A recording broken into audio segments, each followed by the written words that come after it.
Astro factors में आपका स्वागत है दोस्तों।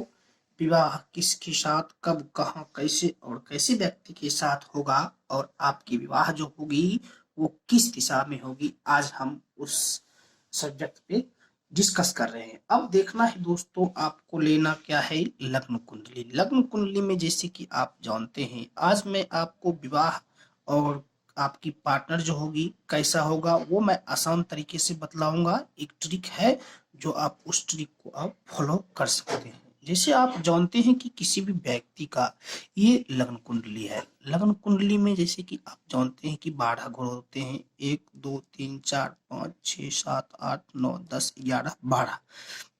अब देखना ये है कि पहले घर में जैसे कि यहाँ ये 2 लिखा हुआ है, लेकिन आपको 2 नहीं लेना था। आप मान लीजिए कि ये आपका पहला घर है। ये जो लिखा हुआ है दोस्तों, इसको एकदम लेना है, सोचना है। अगर आप इस लग्नेश को पहला घर मान रहे हैं, इसको पहला घर मान रहे हैं, यहाँ गिनती जो भी लिखा हुआ है वो आपको नहीं देखना है।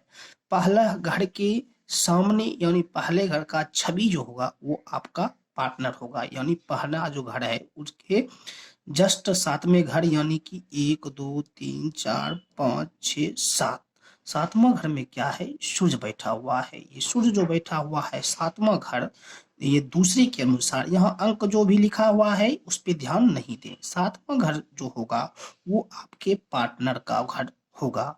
जैसे कि अब लेते हैं हम दूसरे घर से 1 2 3 4 5 6 7। तो सातवां घर जो है वो आपके पिता होगा। पिता के सामने भी सातवें घर माता के होंगे। यानी कि कहने का मतलब ये हुआ कि पहला घर से आप अगर आप जोड़ते हैं तो सातवें घर में आपका कोई ना कोई रिलेशन दोस्तों जरूर बनेगा। तो वो सातवां घर हो सकता है आपकी पत्नी की हो, आपके पिता का हो, आपकी माता का हो, किसी का भी हो सकता है। जैसे कि अब पहला घर के सातवें में सूर्य बैठा हुआ है और पार्टनर। अब देखिए कि पहला घर जो है यहाँ पे लिखा हुआ है दोस्तों 8। अब इसकी आसान ट्रिक है, वो ट्रिक को आप समझे और फॉलो करें। अब देखिए आठवां घर जैसे जो है आपका, आठवां घर जैसे यहाँ है तो हम यहाँ पे 8 लिखते हैं।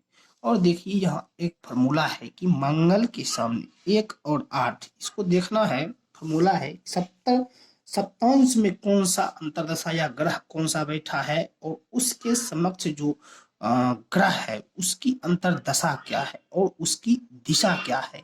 अगर इन 3 ट्रिकों को आप फॉलो करते हैं तो आप अपने ससुराल की दिशा भी निकाल सकते हैं। ये आसान सा तरीका है। अब देखिए जैसे कि 8वां घर में कौन बैठा हुआ है, मंगल बैठा हुआ है। मंगल बैठा हुआ है। अब यहाँ मंगल के समक्ष क्या है, 1 8 1 8। यहाँ आप देखते हैं कि 8वां घर में आपका सूर्य बैठा हुआ है। तो पहले घर के लग्नेश यानी सातवें घर में चैनल को सब्सक्राइब करें और बेल आइकन को प्रेस करें। Thanks for watching.